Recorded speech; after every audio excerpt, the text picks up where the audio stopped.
حضرت سعد رضی اللہ تعالیٰ عنہ وہ حضرت سعد ہیں جنگ احد کے موقع پر حضور انہیں خود تیر پکڑ پکڑ فرمایا کرتے تھے، سعد یہ لو یہ تیر چلاؤ، یہ تیر چلاؤ، فرماتے سعد تجھ پر میرے ماں باپ قربان۔ یہ حضرت سعد رضی اللہ تعالیٰ عنہ جلیل القدر صحابی، حضرت عمر کے دور میں آپ کو کوفہ کا گورنر بنایا گیا۔ کچھ لوگوں نے آپ کی شکایت بھیجی حضرت عمر تک مدینہ میں۔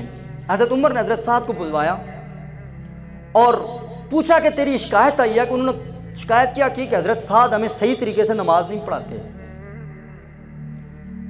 ان لوگوں نے جا کر کوفے میں تحقیق کی، لوگوں سے پوچھتے گئے، ایک شخص کھڑا ہوا، اس نے کہا کہ جہاں جی یہ نماز صحیح پڑھاتے ہی نہیں ہیں۔ حضرت سعد رضی اللہ تعالیٰ عنہ آپ نے فرمایا کہ میں نے رسول اللہ کے پڑھتے ہوئے نمازیں دیکھی ہیں، میں تو وہی نماز پڑھاتا ہوں جو حضور پڑھاتے تھے۔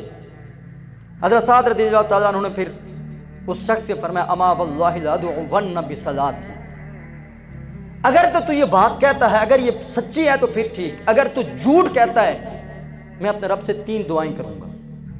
پہلی دعا یہ کی، بخاری شریف کی حدیث مبارکہ ہے یہ، اللہم ان کان عبدک ھذا کاذبا کان ریاء وسمعۃ، یا اللہ اگر یہ شخص جھوٹا ہے اور یہ رکھلاوے کے لیے یا نمود و نمائش کے لیے اگر یہ مجھ پر یہ الزام لگا رہا ہے تو میں تیری بارگاہ میں عرض کرتا ہوں فاطل عمرہ، یا اللہ اس کی عمر لمبی فرما۔